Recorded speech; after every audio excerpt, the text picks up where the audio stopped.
President-elect Donald Trump is sentenced in his hush money case. The protections afforded the office of the president are not a mitigating factor. They do not reduce the seriousness of the crime or justify its commission in any way. What does it mean as he prepares to assume the office of the presidency? In terms of practically speaking, this will likely have no effect on his ability to execute the duties of Commander-in-Chief and acting as President of the United States. Today is Friday, January 10th, and this is The Issue from VOA. Hi, everyone. I'm Lori London.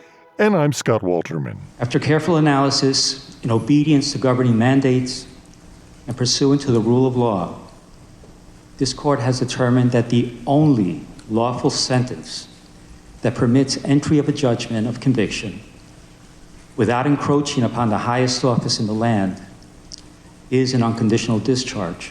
President-elect Donald Trump was sentenced Friday to no punishment at all in his hush money case, an outcome that cements his historic conviction while letting him return to the White House unencumbered by the threat of a jail term or a fine. With Trump appearing by video from his Florida estate, the sentence quietly capped an extraordinary trial rife with moments unthinkable in the U.S. only a few years ago.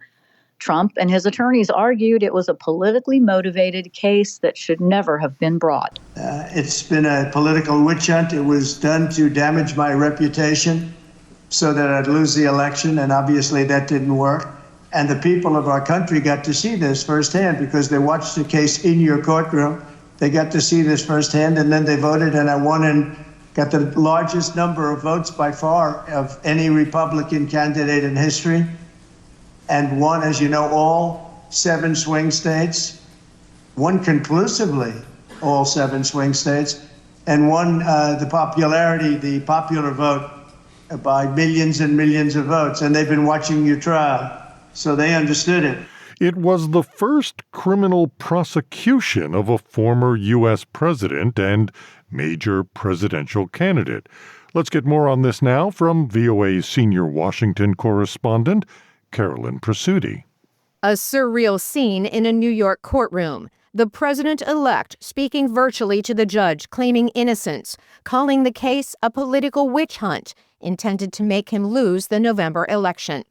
Minutes later, Judge Juan Merchan sentencing Donald Trump to an unconditional discharge, meaning the guilty verdict stands, but Trump receives no jail time, fine, or probation. The judge telling Trump he was not treated any differently than any other defendant.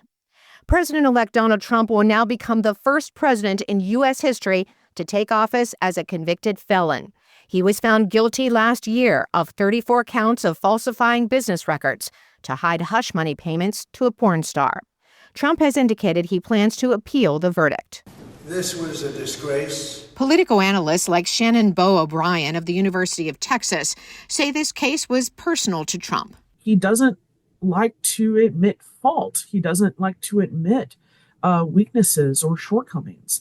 New York Supreme Court Judge Juan Merchan, who presided over the trial, had denied a delay, but also said he would not sentence the former president to jail. Gary Rose teaches politics at Sacred Heart University. I think the message that really is conveyed here is that no one is above the law, and that the process has played out, and it's going to now bring it to an end. In a second and third case, a Trump-appointed judge this week temporarily blocked the Justice Department from releasing final reports from special counsel Jack Smith. The cases, both dismissed, involved the storage of classified documents and election interference with the January 6, 2021 attack on the U.S. Capitol. This week, the president-elect reiterated his belief that Smith was appointed illegally. He was thrown off the case in disgrace. Why should he be allowed to write a fake report? It'll only be a fake report. Special counsels are required to file summary reports. The U.S. Attorney General said he would release Smith's report on the January 6th uprising at the Capitol. Making that public could hamper Trump's efforts to pardon those arrested. Again, Professor O'Brien. If a lot of this comes to light, that a lot of this was planned and a lot of these activities were malicious and they were criminal, he is giving people a free pass on criminal activity. The fourth case deals with Georgia election interference. The prosecutor was removed due to an improper romantic relationship with an employee. So the case is at a standstill until it is dismissed or until another prosecutor is assigned. Again, Professor Rose. I think the voters are actually hoping that this whole thing is brought to an end and that now we can begin anew with a second Trump term. And that term starts on Monday, January 20th. It feels great.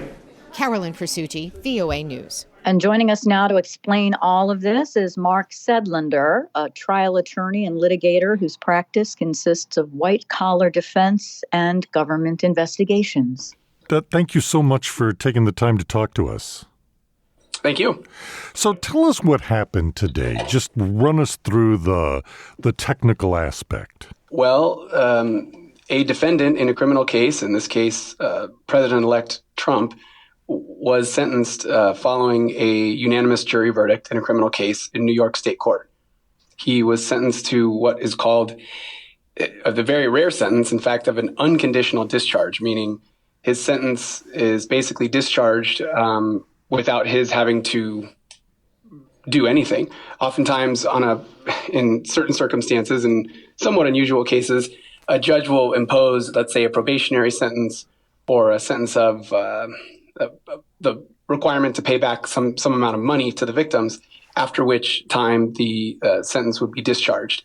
In this case, the judge discharged the case without President-elect Trump having to do anything. So that's why they call it an unconditional discharge. There are no conditions, and basically his sentence is over. Why do you believe, since there was no real sentence, that the judge decided to go forward with this sentencing? And is this a first? Well, I'll take those in reverse order. Certainly a first. We now have a convicted and sentenced felon about to assume the presidency. In terms of why the judge decided to proceed, many colleagues of mine, and myself included, would love to have been in chambers while the judge was probably deciding what to do in this unprecedented case. I would imagine that, and I'm just speculating here, that the desire was to have some sort of finality to the sentence rather than keeping it open and waiting until after President-elect Trump leaves office, perhaps 4 years from now, that the judge wanted to have some finality, finish the case, impose the sentence. But the main reason likely why, it's an unusual situation in that there are, in our country, certain restrictions that judges have to consider when it comes to imposing a sentence on someone who's going to be the president in a couple of weeks. So I think likely the sentence was imposed because the judge wanted some finality to the case. And the type of sentence was imposed, which was the unconditional discharge, which is about as lenient as it gets, especially for a felony, is because the defendant in this case is about to be the president of the United States. Well, this was a low-level felony, right? It's not unusual for a first-time offender in a case like this not to get jail time. I'm glad you brought that up. It is not unusual in white-collar cases for a person who has not been convicted of a prior crime to get a sentence that does not include jail time. It is also common for people convicted of felonies in similar circumstances to get some relatively low amount of jail time, let's say in a number of months and less than a year. But that is usually for extraordinary, I don't want to say extraordinary circumstances, but relatively unusual circumstances. So let's say a person who is genuinely, deeply remorseful, rehabilitated after committing the offense, first-time offender with an upbringing from an underserved community for whom this behavior was completely out of character, and who, for example, had already paid back the victims in full before sentencing, in addition to volunteer work for victims, similarly situated victims. If a person had come before a court with that type of background and asked for a sentence with no jail time, I could see how that would be a relatively normal sentence. In this case, President-elect Trump seems to be the opposite of that type of defendant. He is showing no remorse. In fact, my understanding is at the sentencing hearing today, he maintains his innocence despite the unanimous jury verdict convicting him on many felony counts. So it's extremely unusual for a defendant like President-elect Trump, who has behaved in a way that is very in the face of a conviction. The saving grace for him, of course, is his being elected to the presidency. And will it impact his presidency in any way or stifle his ability to perform all of the duties necessary in the role? In a political sense, I'm not really the expert on that. It seems to have gone both ways. His convictions gone both ways in terms of helping or hurting him. In terms of practically speaking, this will likely have no effect on his ability to execute the duties of commander-in-chief and acting as president of the United States, because there are no conditions. This was the unconditional discharge. He's not being supervised by a probation officer, which is normal for what is called a conditional discharge. Generally, the default number of years for a felony conviction in New York State is 3 years of a conditional discharge, and that oftentimes will include the conditions of being supervised by some officer or, at a minimum, not committing additional crimes. So he has no restrictions. His sentence has already been discharged. So this likely will have no effect on his ability to execute the duties as he needs to. And he can still and is still, as I understand it, appealing the conviction itself. Yes, perhaps. And that's entirely standard, and he has every right to do that. And oftentimes usually when people are convicted after trial, they will exhaust appeals in the event that there were any issues in the trial court. That is a defendant's right, and it's standard. Especially in his case, he actually has a interesting issue. After the United States Supreme Court's immunity decision, there are interesting issues in his case that I think likely should be reviewed by appeals courts, and I'll be keeping a close eye on those as they proceed. Like, give us an example. Well, after the United States Supreme Court, in my opinion, shockingly came out with their immunity decision, essentially saying that the President of the United States is largely immune from prosecution for crimes committed in many circumstances while in office. One of the aspects of that immunity decision was to say that certain evidence, so long it was as it was an official act of the president while he or she is in office, cannot even be admitted as evidence in the trial court. Now, the New York State court for which President-elect Trump was just sentenced, that trial occurred before the United States Supreme Court immunity decision.